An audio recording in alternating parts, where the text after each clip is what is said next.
Guys, this is not the first time you're seeing Assassin's Creed in my videos. This is also an Assassin's Creed hoodie. I have two more with me here and more elsewhere. This is concept art from the first game. That's Altair's sword. I got the original series and the new series of books. And I have flags from every game, including this one that I commissioned. But since we're on the topic of representation, let's talk Assassin's Creed. If you don't know, the first Assassin's Creed game is based on the Fedayeen, known in the West as the Hashashin. That's where we get the word assassin from. The Fedayeen are a group of people within the Nizari sect of Islam. And I say is because they still exist. No, they don't kill people anymore. They mostly work on humanitarian crises, natural disasters, and building education and healthcare infrastructure. So I don't know if you guys know this, but I am Nizari, and I know Fedayeen. I was born Nizari, and like any other kid that asks questions about their religion and doesn't get too many answers, I was not a huge fan. When I played Assassin's Creed as a teenager, it inspired me to pick up an actual book and learn about my own history. I started with Farhad Daftari, the foremost expert on the Assassin's legends. And Dr. Daftari, if you are watching this video, please let me into your school. I've applied 6 times. And when I learned about it, I started teaching about it. I've been teaching Nizari history since the same time I started working at the Lego store. And the more that I learned and the more that I taught, the more I realized just how interconnected everything is. You see, in the time that the video game takes place, in order to become an assassin, you need to understand everything.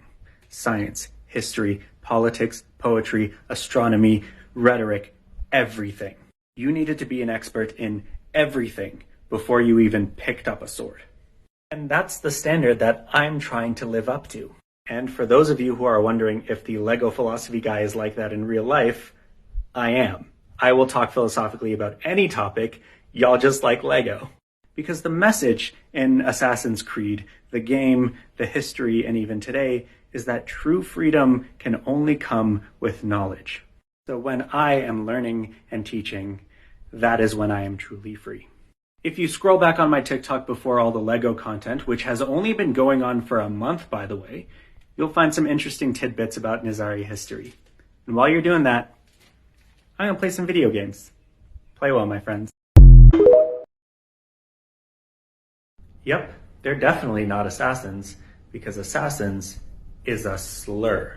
So we don't have a definitive origin for the word assassin, but the idea popularized around all of Europe by Marco Polo, yes, that Marco Polo, comes from the word hashish.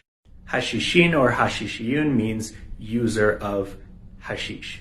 Just like we use pothead or dope today to refer to people of unsound mind, whether they're on drugs or not, in the Arabic-speaking world at the time, it was the same case. Hashashin could be used for people who were taking drugs and also people who were just a little bit loopy. And this was during the Crusades, so Pope Urban II and the Catholic Church loved extorting poor people to fight in their holy wars. In my opinion, the reason these stories became so popular is because Europeans at the time couldn't fathom volunteering to fight in a holy war, something that Muslims have been doing the whole time. So this idea of people being drugged and forced to commit political and religious violence was really popular in Europe. And that's how the Arabic word for drug users became the English word for political killings. So despite its accuracy to the historical record, and there are debates about the accuracy of that historical record, the first Assassin's Creed game received a lot of negative feedback. And it's not just the Nizaris. The Seljuks, the Turks, the Levantines, the Crusaders, the Templars, no one is presented as good in that game. So for every Nizari like myself who is inspired by Assassin's Creed, there are hundreds that hate it. The Assassin period is a dark mark on Nizari history, and a lot of people see the video game as feeding into Western propaganda and further diminishing the Nizaris. And that's why I didn't even know what that was until I played the game. No one likes to talk about it. There is a reason that Vladimir Ivanov and Farhad Daftari, the two foremost scholars on the assassins, are not Nizari. If you are someone that values your religious identity, having your name historically be synonymous with murder is not fun. And when I teach about this part of history to my students, I have to be very careful because often their parents don't even know about it. And because I teach my classes in English, I try not to use too many Arabic words unless I have to. but this is one of the cases where I use fidai instead of assassin because... Yeah, I didn't mention it because it's not true. Crash course Ismaili history.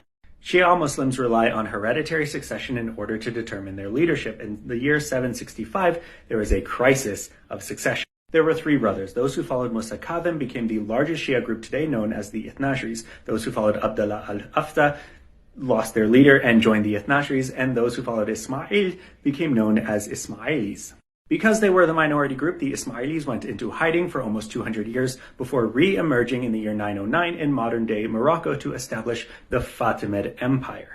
The Fatimid Empire did empire stuff, expanding across North Africa and the Mediterranean and establishing the capital in Cairo, Egypt, before another crisis of succession in the year 1094, this time between 2 brothers. Musta Ali, the younger brother, was declared the Caliph of the Fatimid Empire, and his followers got to keep the empire. Nizar, the older brother, was run out of town with his followers and hid in Alexandria before he was killed. Nizar's son and his followers, known as the Nizaris, fled to Alamut, the primary headquarters of the assassins. Masyaf in the game is the secondary headquarters of the assassins. As per your comment, the Musta'ali Ismailis continued to run the Fatimid Empire until 1132, when guess what? Another crisis of succession happened. This time, those who followed the uncle Al-Hafiz got to keep the empire. Those who followed At-Tayyib, the nephew, fled to Yemen and then later settled in South Asia. The empire in shambles, it was quickly usurped by Salah ad-Din Ayyubi, also in the video game in 1171, and he wiped out what was left of the Hafizi Musta'ali Ismailis. Fast forward the next 1,000 years to today. The word Ismaili today almost exclusively refers to the Nizaris. If you meet someone who identifies as Ismaili or go to the Institute of Ismaili Studies or one of the Ismaili centers around the world, those are most likely going to be Nizaris.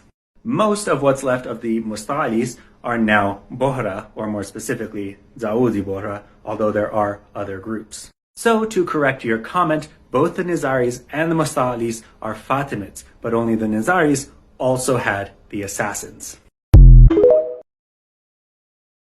When I teach history, I often have to pull from multiple, sometimes contradictory sources so that we understand not only what happened, but why it happened. And my students who have been between the ages of 8 and 80 have asked the question, well, who is right in these conflicts? Because history doesn't tell us who is right and who is wrong, it tells us who wins and who loses. So I like to remind my older students that when it comes to history, the truth isn't as important as what people believe. Our beliefs define our actions, and our actions make history. You see, there is no conclusive evidence that the Fidayeen killed anyone, but people believed they did. And that belief, that fear that you could be poisoned in your own court or stabbed in your own bed, prevented people from attacking Ismaili castles. Unless you are the Mongols. So if this is more than just an edgelord comment, which let's be honest, it's probably not, you should be even more offended that Ubisoft is trying to pass off medieval Muslim propaganda as actual history. So full disclosure, the first Assassin's Creed game is based on a religious group that I was born into, so I agreed with some of these ideas before I even played the game. Now I can't talk about the later games because I haven't played the last 4, but in the early games, the meta-narrative is an ideological battle between the Assassins and the Templars, and the battlefield is knowledge. The Assassins want open access to information so that everyone can learn and make decisions for themselves, and the Templars want to control information and thus control people. And it gets even more interesting when you factor in the historical groups that these factions are based on. For example, the Nizaris have always been a persecuted minority in the Muslim community. The last violent attack against them was 2 weeks ago, and despite this, the headquarters of the Assassins in Alamut Castle played host to a large, free, public library, with information from all across Europe and Asia made available to the public. So it's really interesting that Ubisoft made the ideological opposite to these pro-knowledge, pro-education people, the Templars, who were bankers. Now, you don't need to be a conspiracy theorist to see the real-world parallels of people who control the money also wanting to control information. Facebook gets in trouble all the time for spreading misinformation. Amazon is trying to force curricula into schools. Millionaires are buying up newspapers left and right, and I've already made a video about BlackRock, who controls most, if not all, of the news media in the United States, and Elon Musk just bought Twitter.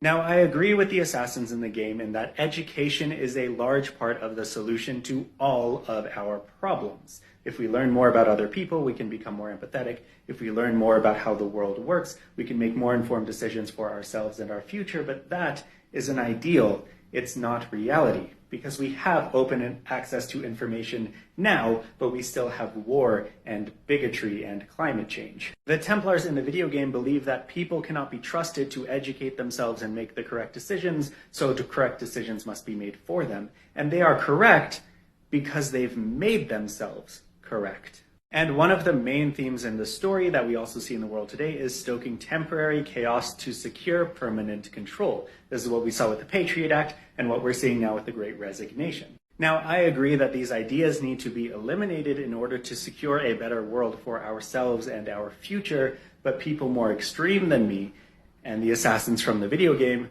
will add that the people who promote these ideas also need to be eliminated. And I don't want to agree with that. Maybe I am naive, but I want to believe that everyone can be helped, that communities can be healed through education, but this video game and actual history disagree with me. I mean, it's all right, like... It was perfect. Perfect.